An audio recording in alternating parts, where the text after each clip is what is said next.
Primera de Timoteo, capítulo 4, versículo 1 al 5, dice así la palabra del Señor. Pero el Espíritu dice claramente que en los postreros tiempos algunos apostatarán de la fe, escuchando espíritus engañadores y a doctrinas de demonios. Por la hipocresía de mentirosos que, teniendo cauterizada la conciencia, prohibirán casarse y mandarán abstenerse de alimentos que Dios creó, para que con acción de gracias participen de ella los creyentes y los que han conocido la verdad. Porque todo lo que Dios creó es bueno y nada es de desecharse si se toma con acción de gracias, porque por la palabra de Dios y por la oración es santificado.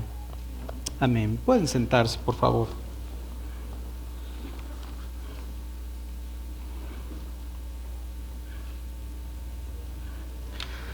Vamos a tratar de contextualizar un poquito el pasaje que ahora vamos a estar estudiando.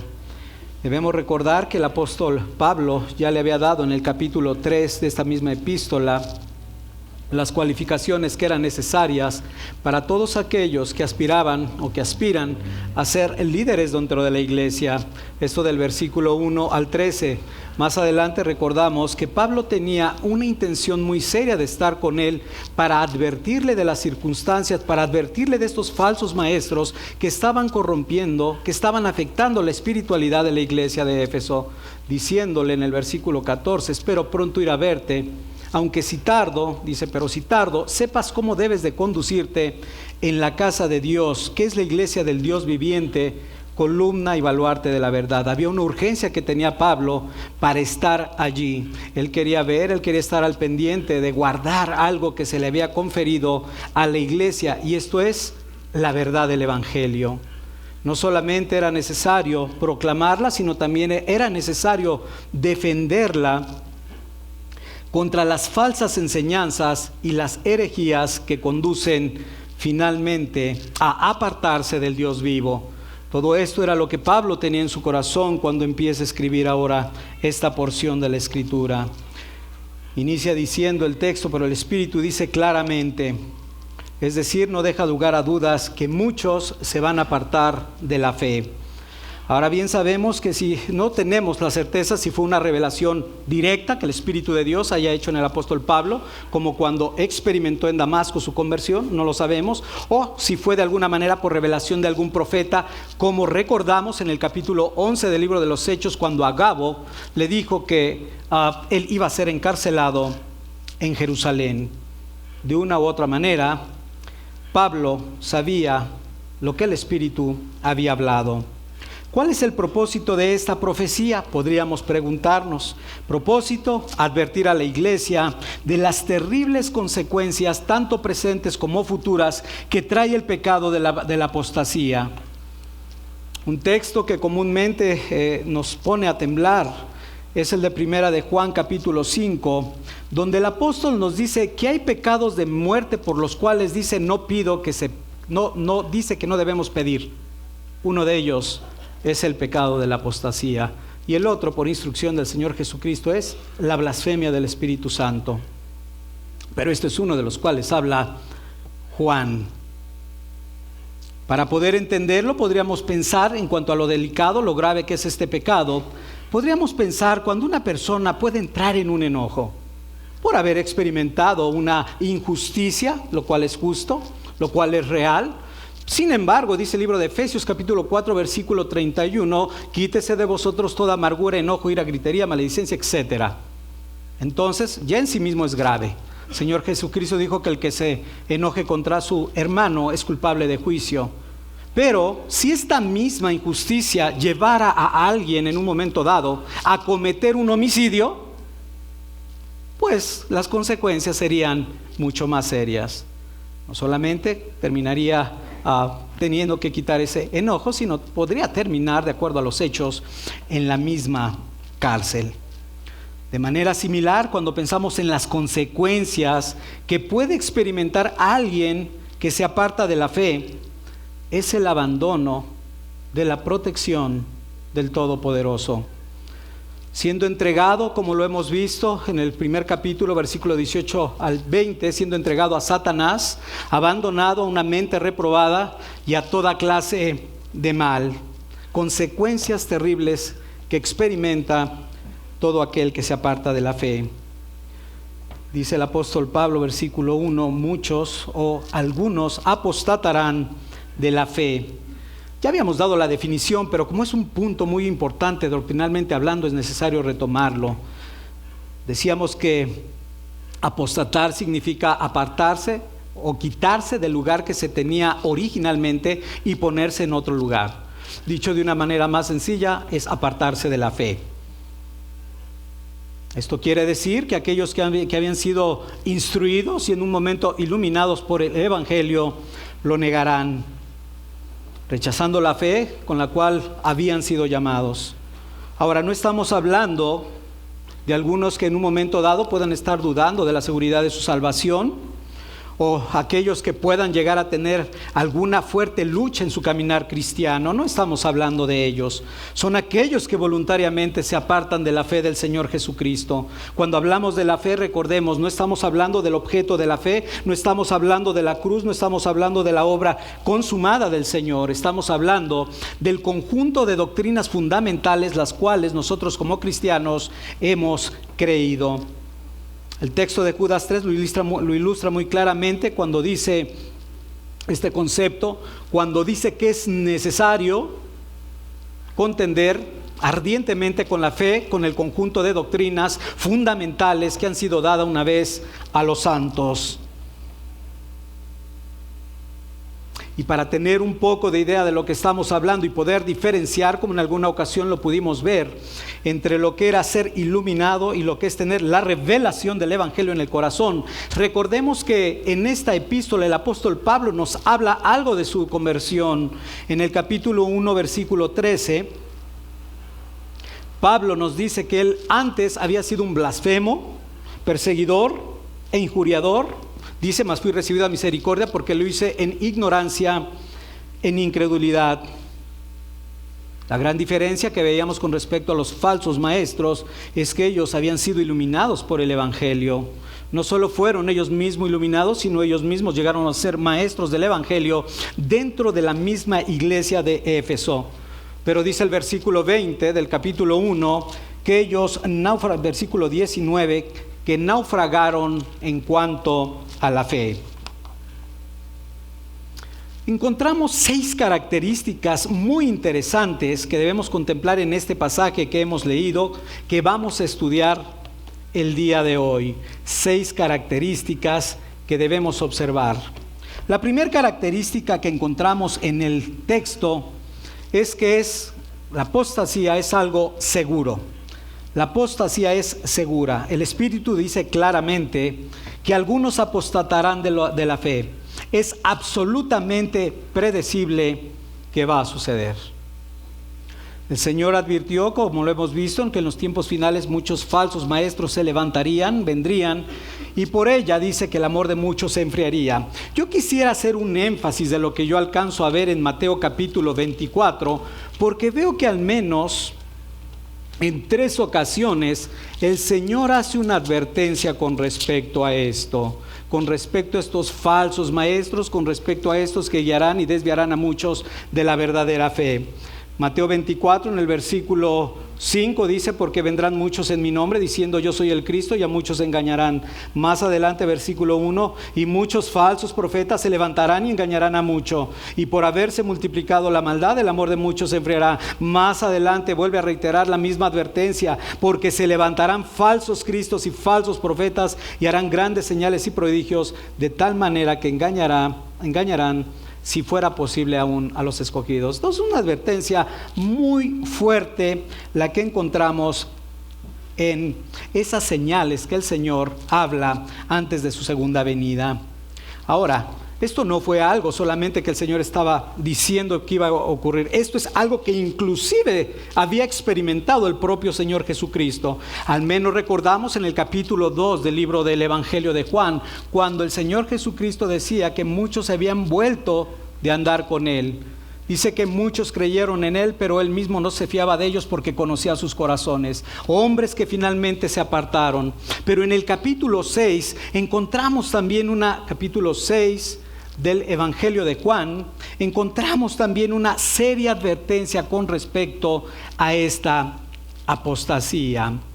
Juan capítulo 6, versículo 66, vemos cómo muchos finalmente dejaron de seguir al Señor Jesucristo. Señor Jesucristo le dijo, dice, desde entonces muchos de sus discípulos se volvieron atrás, se apartaron y ya no andaba con él. Dijo entonces Jesús a los 12, ¿queréis acaso iros también vosotros?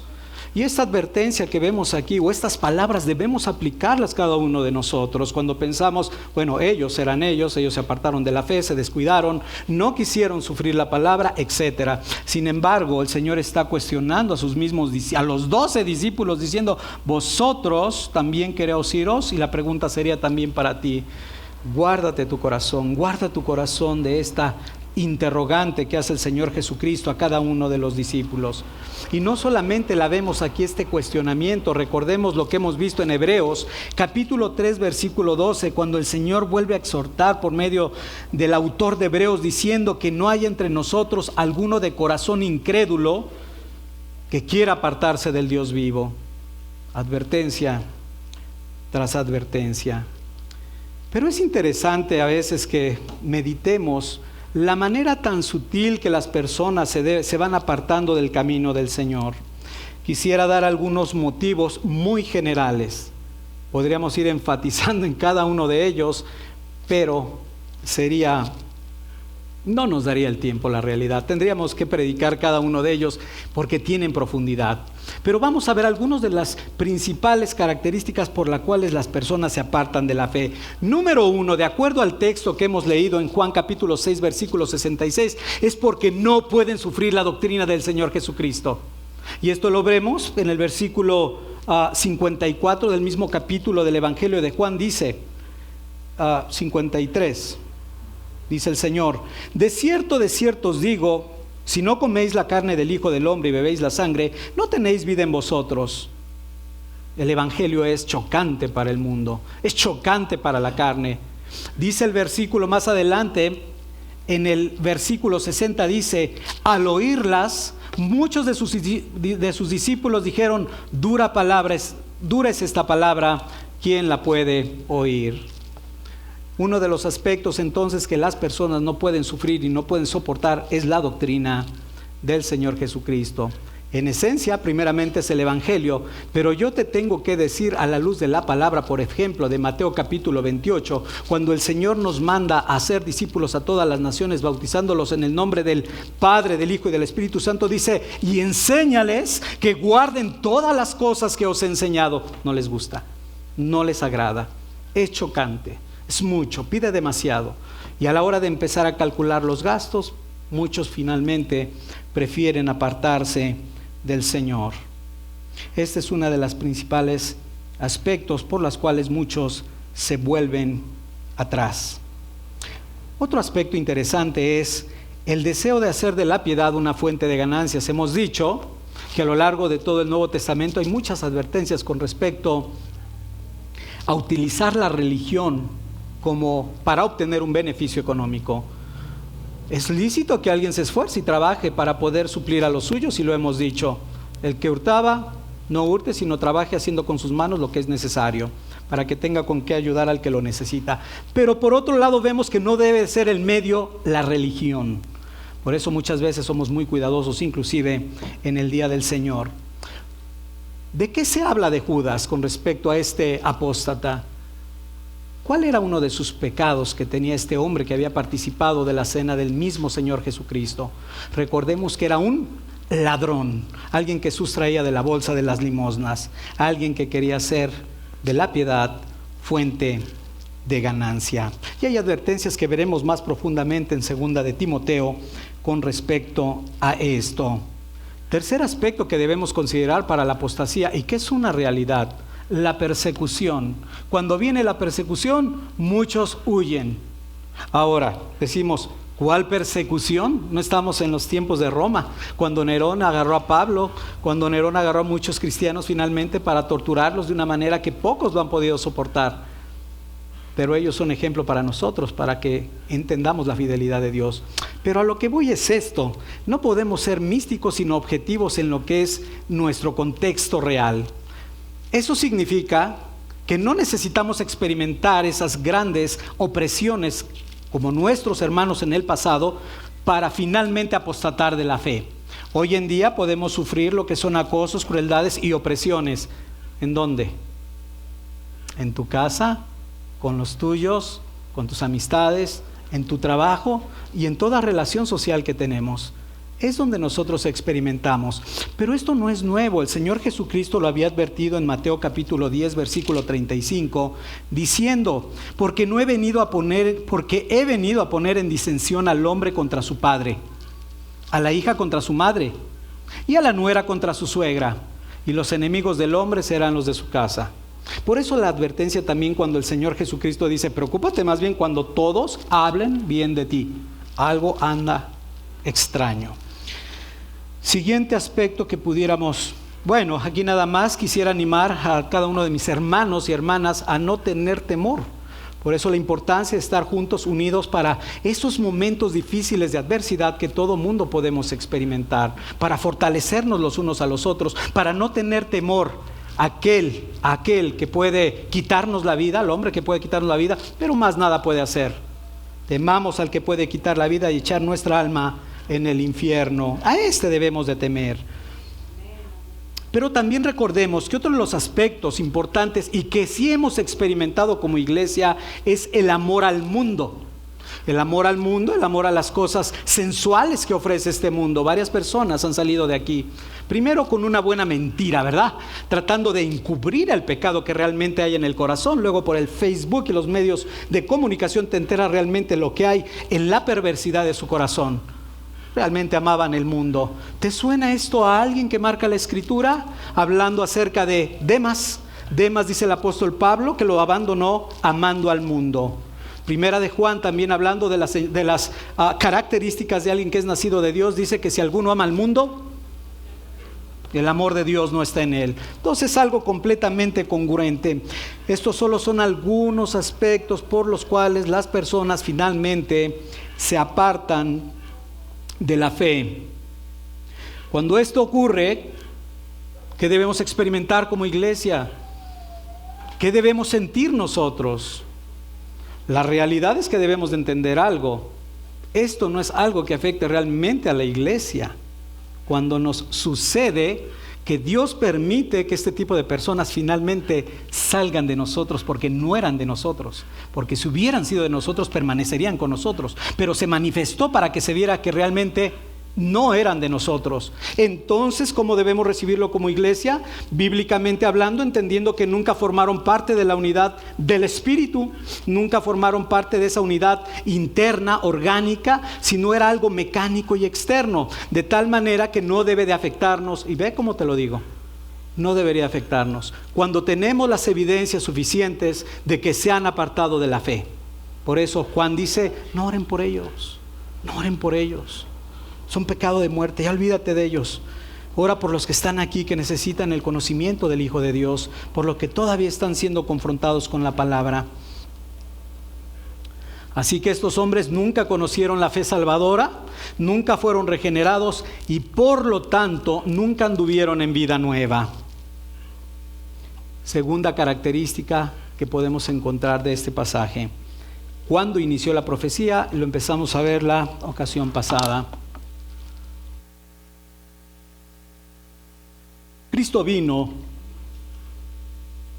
decíamos que comenzaron los postreros tiempos. En la era mesiánica, la venida, la muerte, en la resurrección de Cristo, han iniciado los postreros tiempos. El Espíritu dice que con toda certeza que en todo este periodo va a haber apostasía, y el tema que veíamos en Mateo 24 es que esto aumentará progresivamente conforme se acerque la venida del Señor Jesucristo. Se irá aumentando. Y para recordar uno de los textos más claros con respecto a los tiempos que estamos viviendo, está en Primera de Juan capítulo 2 versículo 18, cuando dice, hijitos, ya es el último tiempo, hablando Juan. Y según vosotros oíste que el anticristo viene, así que ahora han surgido muchos anticristos, por eso conocemos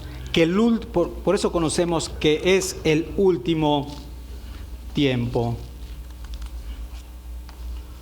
tercer característica que podemos encontrar en este pasaje, la fuente de la apostasía.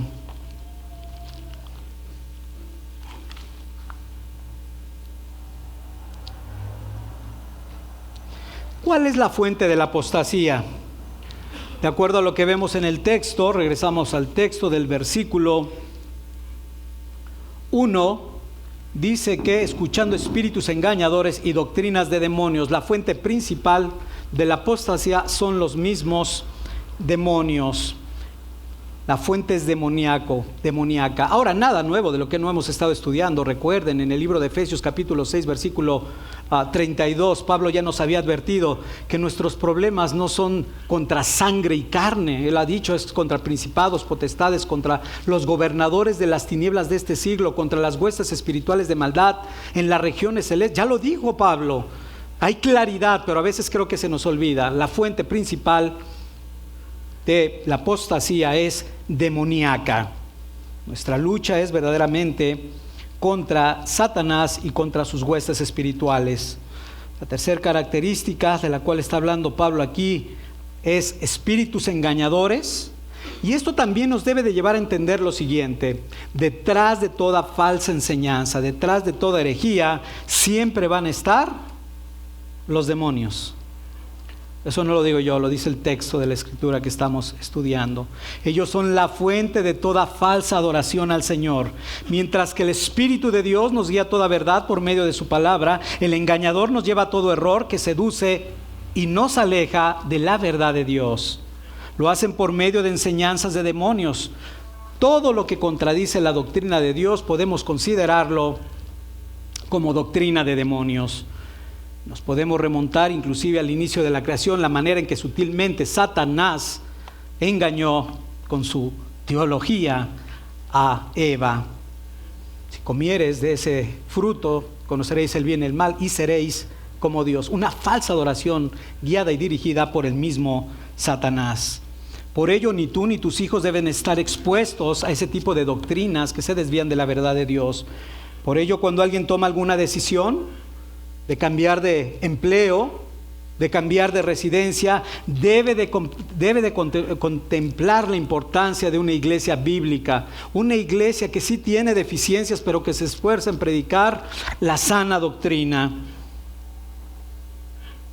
A veces toman decisiones tan absurdas, a veces vemos que algunos toman decisiones muy buenas, contemplando este tipo de advertencias. Pero creo que la mayoría se deja llevar más bien por su propia sabiduría carnal. De allí la urgencia entonces que hace el apóstol Pablo diciéndole a Timoteo la manera que debe de guardar la iglesia en el capítulo 4, versículo 16 de esta misma epístola, diciendo: ten cuidado de ti mismo y de la doctrina, persiste en ello. Le dice: pues haciendo esto te salvarás a ti mismo y a los que te oyeren. Por su parte, Juan también nos ha advertido diciendo en la segunda epístola de Juan, capítulo 1, versículo 10 y 11: si alguno viene a vosotros y no trae esta doctrina, no le recibáis en casa ni le digáis bienvenido, porque el que le dice bienvenido participa de sus malas obras. Así entonces, cuando recibimos toda clase de enseñanza que contradice la verdad bíblica, nos estamos dejando enseñar por los mismos demonios, poniendo en peligro no solamente tu alma, sino el alma de cada uno de tus hijos o de tu familiar o de aquellos que de alguna manera tienen cierta confianza en ti. Dijimos la última ocasión que nos vimos que vamos a hacer todo lo posible que esté en nosotros para tratar de librar a aquellos que se encuentran hoy en día bajo la influencia de malas enseñanzas, siguiendo lo que nos marca el apóstol Judas, que nos dice que debemos como arrebatarlos del fuego, ¿recuerdas? Pero acuérdate que debemos hacerlo, si tú lo imaginas, como una vara que está en el fuego, evitando quemarnos o leudarnos en el momento que estamos tratando de ayudarles. Guardarnos de no quemarnos nosotros también y no leudarnos. Otra de las formas que también hemos mencionado de la importancia para poder frenar estas herejías de demonios es por medio de la proclamación fiel del Evangelio, primeramente como se lleva a cabo en el púlpito, pero también en nuestra evangelización personal en tu casa, tu trabajo, tu escuela, el mercado y en todo lugar, y en el evangelismo corporativo. Cuarta característica que podemos encontrar: ¿cuáles son los medios que utilizan estos demonios para poder expandir sus herejías demoníacas? Hombres, de acuerdo al versículo, dice que son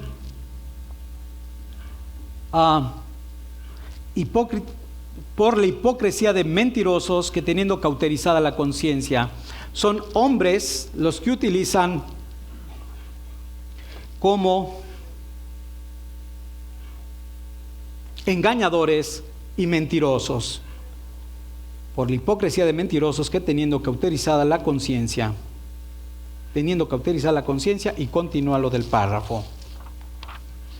Esto quiere decir que no van a proclamar abiertamente las doctrinas demoníacas, y eso tenemos que tenerlo muy claro. Habla de mentiras, habla de engaño, habla de encubrimiento, sino que sutilmente van a torcer la verdad de las Escrituras.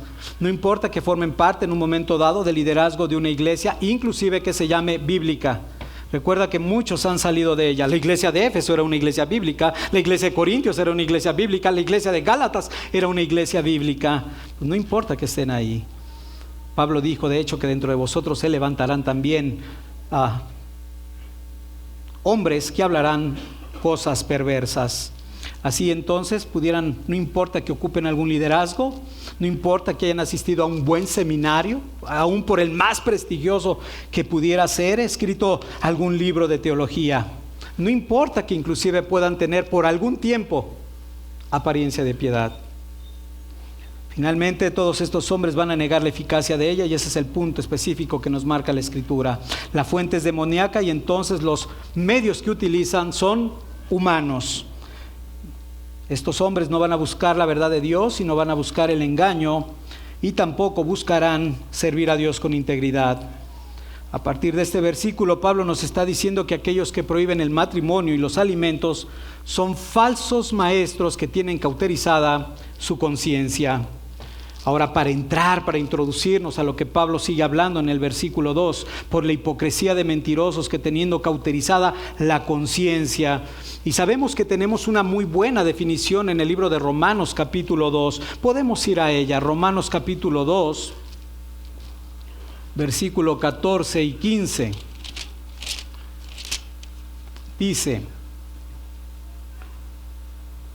porque cuando los gentiles que no tienen ley hacen por naturaleza lo que es de la ley, estos, aunque no tengan ley, son ley para sí mismos, mostrando la obra de la ley escrita en sus corazones, dando testimonio su conciencia y acusándoles o defendiéndoles sus razonamientos.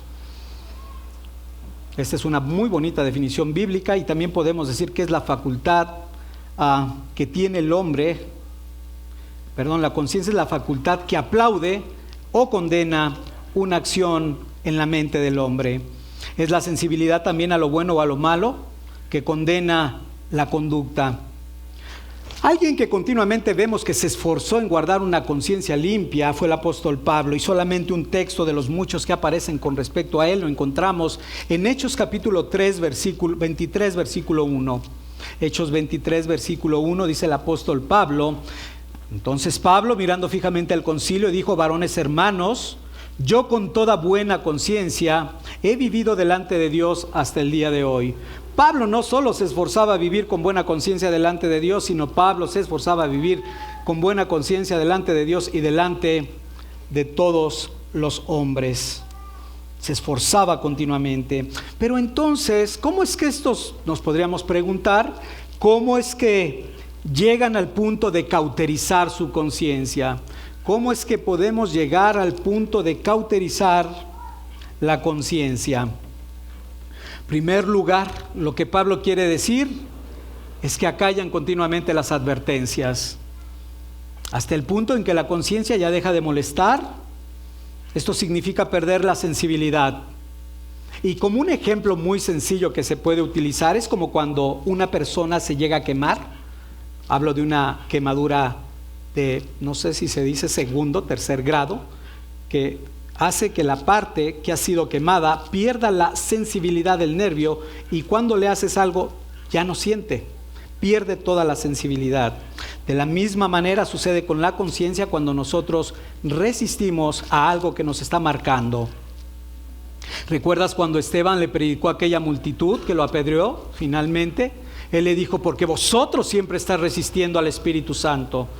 ¿Qué había en esos hombres? Necedad, soberbia, sabiduría en su propia opinión y por supuesto amor a su propio pecado.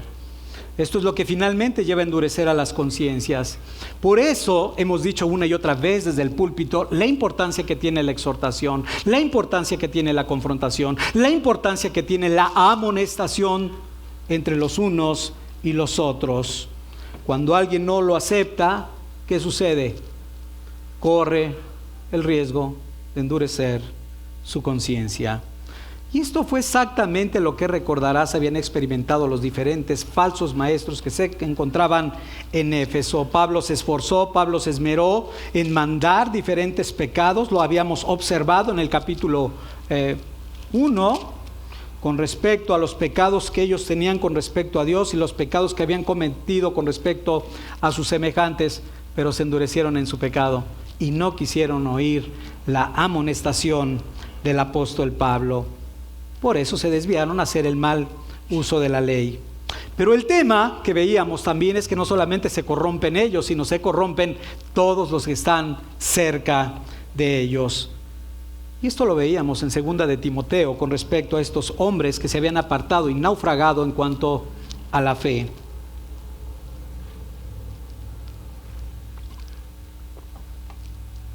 Segunda de Timoteo capítulo 2 versículo 17 y 18. Dice Pablo, y su palabra carcomerá como gangrena, de los cuales son Himeneo y Fileto, ya no Himeneo y Alejandro, uno más que cayó. Dice que se desviaron, que se apartaron de la fe. Dice que se desviaron de la verdad, diciendo que la resurrección ya se efectuó y trastornaron la fe de algunos. Así entonces vemos que mientras estos hombres pronuncian sus mentiras en su hipocresía, ellos van cauterizando cada vez más y más su conciencia. Podemos ver entonces que muchas personas buscan cubrir su falta de obediencia a la voluntad revelada en la palabra de Dios por medio de doctrinas, por medio de mandamientos, por medio de invenciones de hombres que se apartan de la verdad, que se apartan de la verdadera adoración y servicio a Dios. Al estar ya contaminada la conciencia, ya no alcanzan a discernir precisamente entre lo bueno y lo malo. Si alguien me diría de qué manera yo podría examinar o tener cierto temor para evitar caer en esto, que podemos ver como una advertencia para cada uno de nosotros, una manera de examinarnos de nuestra condición espiritual es por medio de preguntarnos cuál es el verdadero deseo de nuestro corazón con respecto a servir a Dios. Repito, ¿cuál es el verdadero deseo de nuestro corazón con respecto a servir a Dios? Y de aquí vamos a tener una interesante respuesta con respecto al estado de nuestra alma.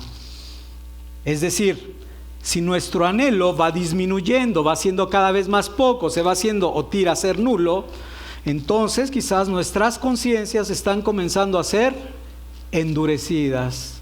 Nuestras conciencias empiezan a endurecer, se empiezan a cauterizar, alejándose poco a poco de la sinceridad, de la pureza, de la honestidad, del servicio a Dios. Ahora, muchas veces no se ve, y eso tenemos que decirlo, no lo podemos ver solamente de manera externa porque no somos Dios para mirar los corazones, pero hay algunos aspectos, como lo hemos dicho, que pueden ser muy sencillos para ir identificando cuando alguien se está empezando a apartar con ese corazón de incredulidad del Dios vivo. Y una de esas formas en que se puede ver reflejado es cuando tú no tienes problema de apartarte en el día del Señor. No hay mayor problema, es día del Señor, pero el Señor sabe mis necesidades. Yo puedo tomar alguna determinación, al cabo que el Señor siempre lo va a entender todo. No, el Señor no entiende más que lo que es su voluntad revelada conforme a su palabra. Y su palabra ha dicho que Él ha apartado un día para que nosotros lo adoremos. No, pero tú no entiendes. Verdaderamente esto sí es una cuestión difícil. La gripa me ha tumbado de una manera tan difícil que ya no sé qué hacer. Ahora, claro, si vengo con las precauciones, yo no le veo problema que alguien venga y esté dispuesto a adorar al Señor en su día. Pero ese no es el problema que lo podemos ver es inclusive en las reuniones corporativas de oración. Gracias a Dios por todos los fieles que asisten, que son muchos, gracias a Dios. Pero ¿a poco no es interesante ver que cualquier cosa puede desviarnos de esa adoración? Si sabemos que donde están 2 o 3 reunidos en su nombre, el Espíritu de Dios está en nosotros, si vemos que Dios está obrando salvación en nosotros, si vemos que Dios está salvando en medio de nosotros y nos está dando el privilegio de decir, clama a mí en la angustia, te oiré y tú me honrarás. Dios nos permite estar levantando continuamente nuestras oraciones y a pesar de ello, ¿qué hacemos continuamente? Espérame, hay mucho tráfico, no voy más temprano. Hablo de los que pudiendo ir no lo hacen, por supuesto. 2, no sabes la cantidad de quehacer que tengo que llevar a cabo en mi casa. Oye, se me está haciendo ya un poquito más pesado la distancia para poder llegar ahí. Estoy muy cansado, no sabes cuánto trabajo he tenido. Caray, de verdad, lo que es empezar a buscar justificaciones para no entender realmente lo que hay en el corazón. Un corazón regenerado va a estar buscando las cosas de arriba continuamente. Y un corazón no regenerado va a buscar también esas cosas. ¿Por qué? Porque es la oportunidad que tiene para clamar y poner su necesidad delante de Dios. Por eso debemos meditar. Date cuenta, hay personas que se acercan a nosotros, quiero ser miembro, ¿no? Y parece que hay fervor, parece que hay una obra de gracia y nos emocionamos, no somos Dios. Pero ¿por qué pasa un poco de tiempo y ese fervor empieza a declinar? ¿Qué sucedió? ¿Y por qué hay otros que tienen 20 años de ser cristianos, 30 años de ser cristianos y los ves con la misma hambre y sed de justicia que cuando empezaron? ¿Cuál será la diferencia? ¿No se estarán apartando poco a poco del Dios vivo y se empieza a volver una carga, una monserga? Y esas son las cosas que Dios nos permite para examinarnos si realmente nosotros estamos en la fe. Checa, quizás el celo por la casa del Señor se esté consumiendo. El servicio que el Señor demanda en nosotros siempre debe de ser algo espiritual, de acuerdo a lo que estamos viendo en este pasaje. Por lo tanto, no debe ser buscado por medios externos como lo hicieron estos falsos maestros. Estos falsos maestros estaban prohibiendo, recordemos, el matrimonio y alimentarse de ciertos alimentos. Entonces, debemos ser muy cuidadosos de esos medios externos, como abstenerse de comer carne un día de la semana, que recordarás, o inclusive en la cuaresma, como lo hacen muchos, o llevar a cabo, como lo veíamos el 12 de diciembre, las famosas peregrinaciones. Ni cualquier otro tipo de ritual que sea semejante. El Señor es espíritu y el Señor desea ser adorado en espíritu y en verdad, por lo que debemos de guardarnos a toda costa de ofrecer obras externas que el Señor no ha mandado en su palabra. ¿Te suena esto a algo, verdad? Cosas que el Señor no ha demandado en su palabra. El Señor ya ha establecido lo que Él pide de nosotros. Miqueas 6, versículo 8 dice: oh hombre, Él te ha declarado lo que es bueno y lo que pide Jehová de ti. Solamente hacer justicia y amar misericordia y humillarte ante tu Dios. Oseas 6:6 dice: porque misericordia quiero y no sacrificio. Esto implica solamente 2 aspectos importantes revelados en la palabra de Dios que nos ha demandado. Evitar cometer toda clase de pecado contra Dios, y lo podemos ver a la luz de lo que es el primer y mayor mandamiento. Y el segundo gran mandamiento, evitar hacer toda clase de mal a nuestro prójimo. Eso es lo que en primera instancia el Señor realmente nos demanda por medio de su palabra. Adoradores en espíritu y en verdad. Si deseamos entonces presentar ese tipo de adoración que sea sincera al Señor, que no sea fingida, que no sea falsa, debemos limpiarnos de toda esa inmundicia que luego tenemos, que vamos absorbiendo, que vamos agarrando a lo largo de nuestro caminar cristiano. Esa inmundicia interior, ofreciendo la adoración que el Señor realmente demanda por medio de su palabra. Cuando hacemos esto, podemos estar tranquilos de que realmente estamos comprobando lo que es bueno y lo que es agradable delante de Dios. Este pasaje también nos muestra la importancia que tiene la manera en que nosotros nos acercamos a Él, confiando sí plenamente en Él, confiando plenamente en sus bondades, pero para acercarnos a Él va a ser necesario atender solamente lo que Él demanda en su palabra. Y esto implica nuevamente que debemos ser muy prudentes para despojarnos de nuestra propia sabiduría, de despojarnos de nuestra propia prudencia, de no buscar nuestras propias formas de adoración, de no buscar nuestras propias obras que nosotros estemos inventando, sino debemos de ser en todo momento guiados y dirigidos por el Espíritu de Dios. ¿Recuerdas algo de esto? El Espíritu de Dios, ¿quién es el que pone el hacer? El querer como el hacer por su buena voluntad. El querer como el hacer por su buena voluntad. Aquel que nos recordará y nos llevará a toda verdad de la palabra de Dios. Quinta característica que es mencionada en este pasaje.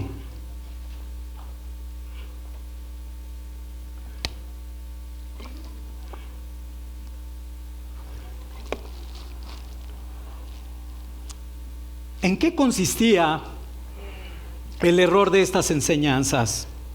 ¿En qué consistía el error de estas enseñanzas? Y podemos leer juntos el versículo 3 de este capítulo 4. Dice: prohibirán casarse y mandarán abstenerse de alimentos que Dios creó para que con acción de gracias participen de ella los creyentes y los que han conocido la verdad. Qué interesante, ¿no? Podríamos haber esperado otra cosa que quizás el apóstol Pablo nos hubiera dicho. Quizás lo primero que se nos hubiera llegado a nuestra mente es que, con respecto a la doctrina de los demonios, es que hubiera utilizado ejemplos como rechazar lo que es la Trinidad, o rechazar la deidad de Cristo. Si te das cuenta, sería algo más todavía evidente y dirías: oye, estos son unos hijos del diablo que quieren quitar la deidad de Cristo. O decir que la salvación no es por gracia. Pero te das cuenta que estos falsos maestros no utilizan ese tipo de doctrinas fundamentales para desviar el corazón de muchos. Utilizan enseñanzas, porque no te podría decirlo de otra manera, enseñanzas que tienen muy poca importancia. Pero te das cuenta el efecto tan grande que trae en el corazón. Por eso el apóstol Pablo nos lo advierte.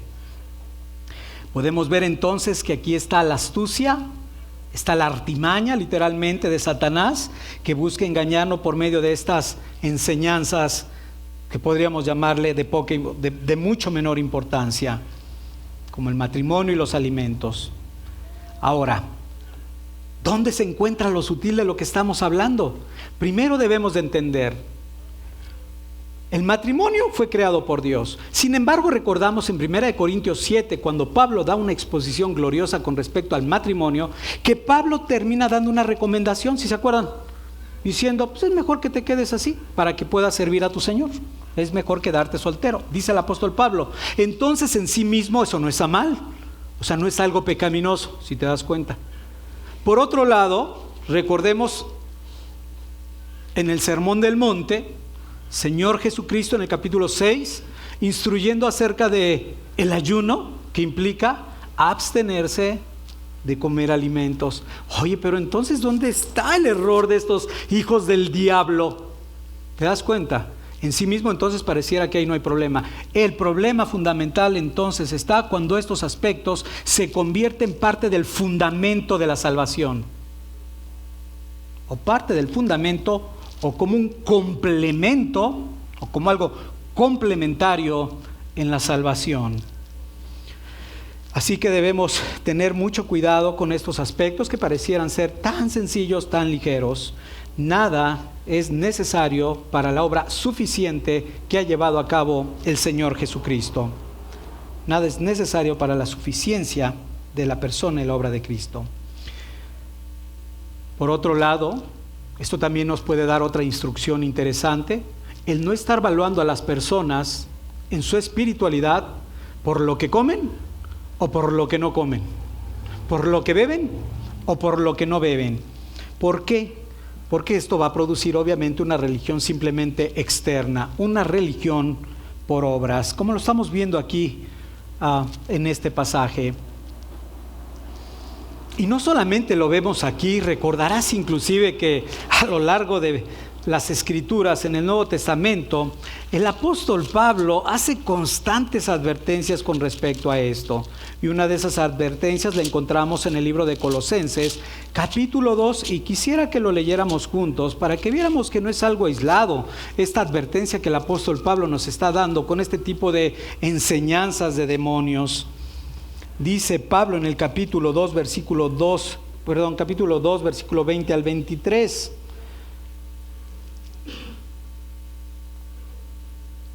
Pues si habéis muerto con Cristo en cuanto a los rudimentos del mundo, ¿por qué como si vivieseis en el mundo os sometéis a preceptos tales como no manejes, ni gustes, ni aun toques, en conformidad a mandamientos y doctrinas de hombres, cosas que todas se destruyen con el uso? Tales cosas tienen a la verdad cierta reputación de sabiduría, en culto voluntario, en humildad, en duro trato del cuerpo, pero no tienen valor alguno contra los apetitos de la carne.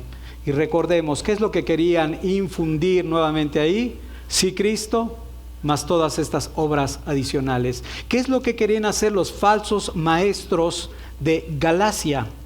Cristo más la circuncisión, Cristo más la ley ceremonial de Moisés. Entonces tenemos que ser muy cuidadosos con las advertencias que nos está haciendo ahora el apóstol Pablo. Antes de la muerte de Pablo ya se habían levantado estos herejes cumpliendo esta profecía.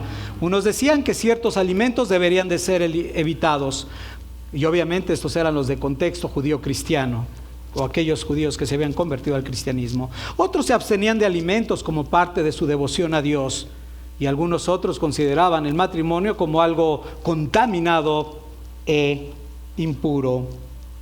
Ahora, no es solo Pablo quien dice esto, el Señor Jesucristo también dio una advertencia clara con respecto a estos mandamientos de hombres en Mateo capítulo 15, versículo 9, diciendo: pues en vano me honran enseñando como doctrinas mandamientos de hombres.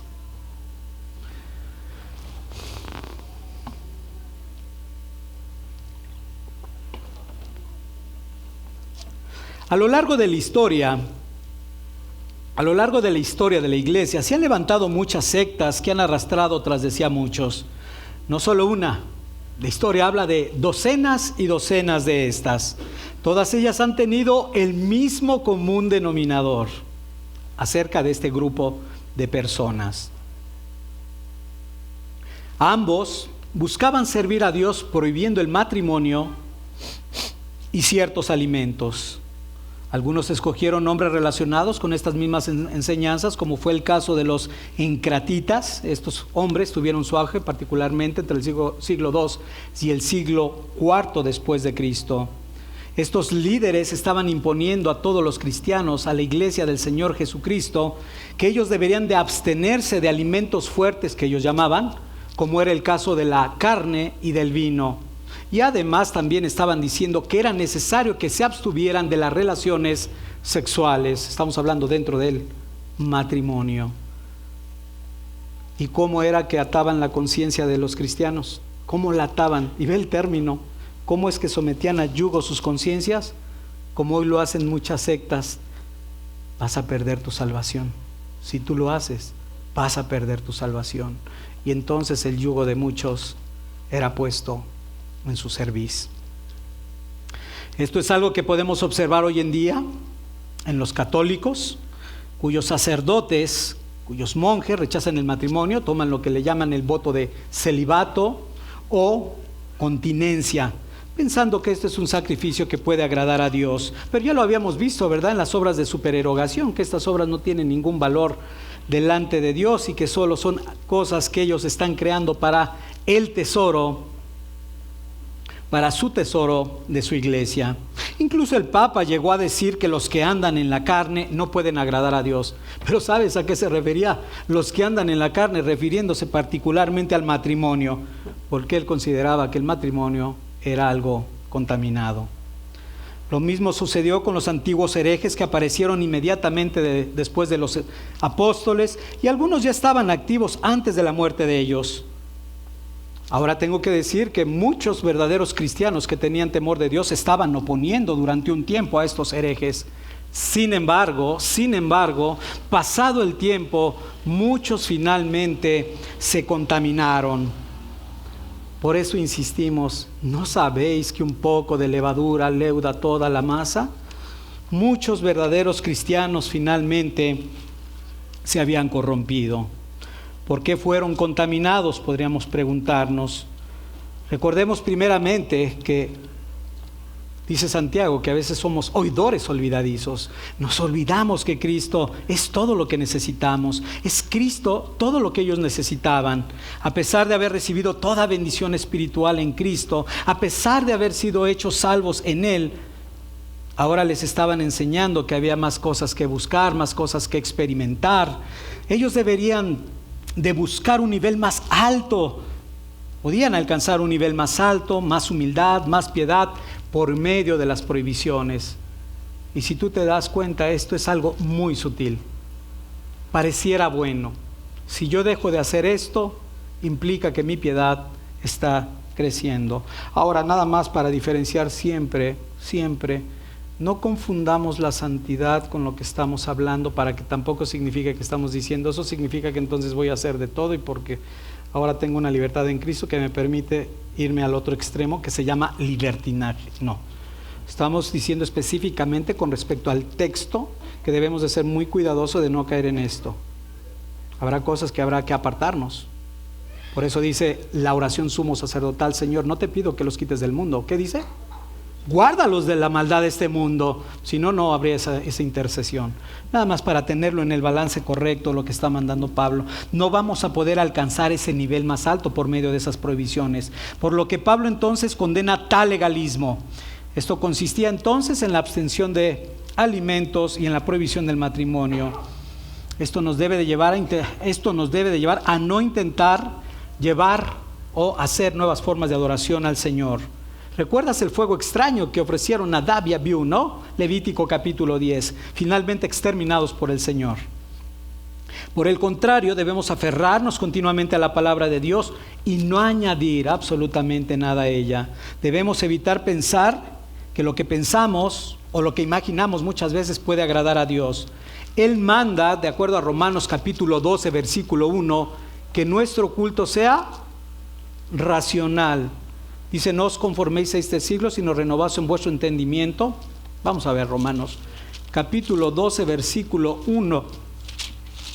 El culto que el Señor demanda a cada uno de nosotros es presentar nuestros cuerpos en sacrificio vivo. Dice, así que hermanos, os ruego por las misericordias de Dios que presentéis vuestros cuerpos en sacrificio vivo, santo, agradable a Dios, que es vuestro culto racional. Esto es lo que el Señor demanda de nosotros. Prohibir alimentos es pecar contra Dios. Prohibir alimentos es pecar contra Dios, por cuanto Dios creó, de acuerdo a lo que estamos viendo en el texto, todos los alimentos. Dios los creó para que por medio de la acción de gracias, dice, y hay un punto importante, dice, para que por medio de la acción de gracias podamos participar. ¿Qué dice el texto? Versículo 3, dice, para que con acción de gracias participen de ellos los creyentes y los que han conocido la verdad. En la creación recordemos que el Señor hizo todas las cosas y cuando vio, dijo el Señor que era bueno, y era bueno en gran manera. Todo lo que el Señor creó es bueno. Esto lo vemos en el capítulo 1, versículo 28 al 31. Pero también recordemos que el Señor instituyó el matrimonio. En el capítulo 2, versículo 18 al 24, dejará el hombre a su padre, a su madre, se unirá a su mujer y los dos serán una sola carne. Entonces Dios nos ha dado todo esto y dice para que con acción de gracias participen los creyentes, y especifica los que han conocido la verdad. Esto nos lleva entonces a disfrutar todas las cosas que el Señor nos ha dado.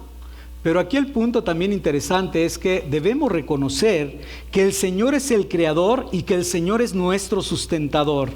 Por lo tanto, podemos y debemos recibir estas bendiciones con muchas acciones de gracias.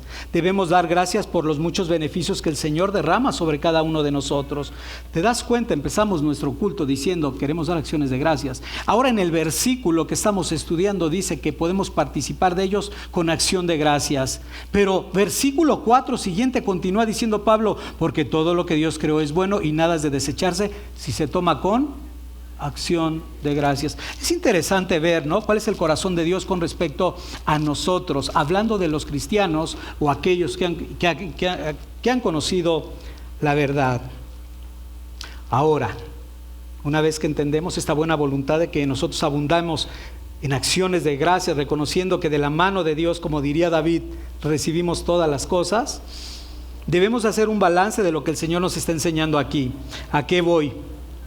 El Señor nos ha mandado también a ser cuidadosos en nuestra responsabilidad en cuanto al uso de los alimentos. ¿A qué vamos? Eso significa esto. ¿Qué sucede si en un momento dado, bueno, por un lado, sé que yo puedo en un momento determinado, por algo espiritual, abstenerme de los alimentos con el propósito de acercarme a Dios en oración?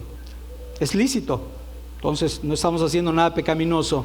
Número 2, ¿qué sucede si estamos experimentando algún tipo de enfermedad? Donde estemos quizás con una diabetes, entonces tenemos que ser cuidadosos, debemos de ser responsables en el tipo de alimento que vamos a comer. ¿Qué tal si estás con los niveles de triglicéridos y colesterol altísimos? Eso te va a llevar también a ser cuidadoso.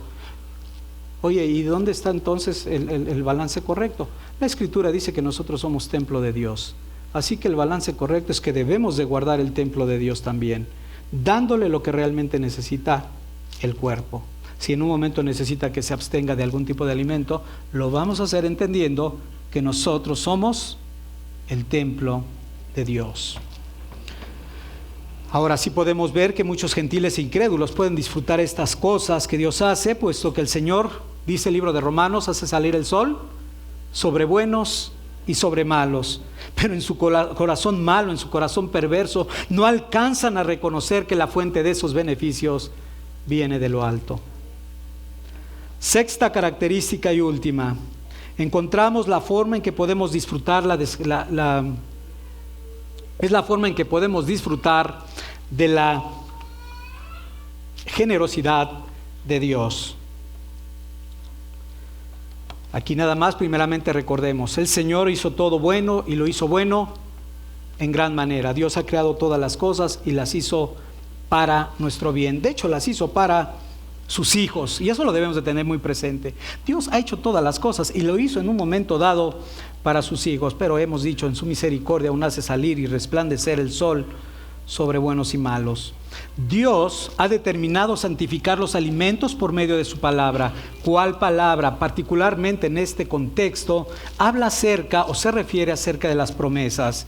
Santificar los alimentos significa apartarlos o consagrarlos para un uso santo. ¡Oh, qué interesante! Ahora resulta que los alimentos tienen algo espiritual en el creyente.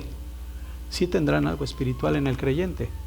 Claro que tienen algo de espiritual para el creyente. Por un lado, es lo que nos fortalece para servir al Señor.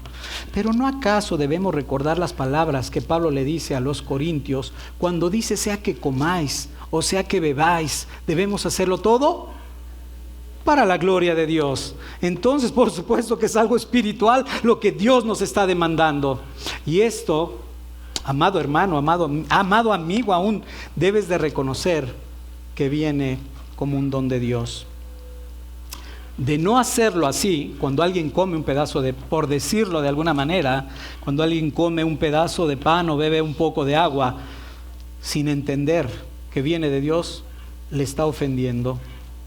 Está pasando por alto que eso proviene de Él.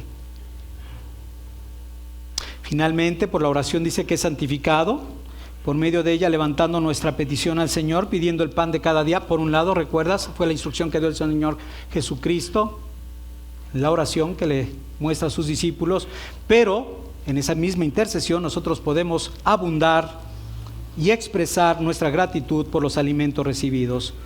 Mientras nosotros empezamos a elevar nuestras acciones de gracias, el Señor también a su vez, al mismo tiempo, pronuncia su bendición. Ahora esto también te lo digo para que no nos dé pena cuando lo tengamos que hacer en algún lugar público. Tampoco se trata de hacer como lo hacen los fariseos, porque a veces pueden hacer largas oraciones para los alimentos. Pero una oración corta delante del Señor públicamente manifiesta nuestra gratitud de que nosotros sabemos verdaderamente de dónde y de quién proviene esos alimentos. Hacerlo en la casa no tiene mayor problema, hacerlo en todo lugar es reconocer al que es omnipresente. Pídele al Señor, terminaría diciéndote lo siguiente: si eres cristiano, si estás viendo que estás empezando a decaer en tu espiritualidad, pídele al Señor que abra tu entendimiento, pídele al Señor que te muestre si realmente hay una obra de gracia, si realmente has sido regenerado, que te examines a ti mismo para ver si estás en la fe. Muchos se han extraviado porque no se dan cuenta, pero tampoco claman al Señor para decirle: Señor, a veces dudo verdaderamente porque mis frutos, porque mi manera de vivir no es congruente con tu voluntad revelada. Así que podemos pedirle al Señor que nos muestre con un corazón humilde cuál es la condición de nuestro corazón. Por otro lado, también tengo que decir a aquellos que son cristianos que deben de aprender a tomar el arado, lo cual significa que deben de perseverar e ir hacia adelante. Nadie que poniendo la mano en el arado y mira hacia atrás es digno del reino de los cielos. Hay que aprender a agarrar en el arado independientemente de las circunstancias que podamos vivir. No soltarlo, perseverar hasta el fin. Pero si no estás en Cristo, todas tus oraciones, te puedes dar cuenta, todas tus acciones, por muy pequeñas y sencillas que sean, están completamente contaminadas por el pecado. Solo por medio de Cristo puedes limpiar tu conciencia de esas obras muertas.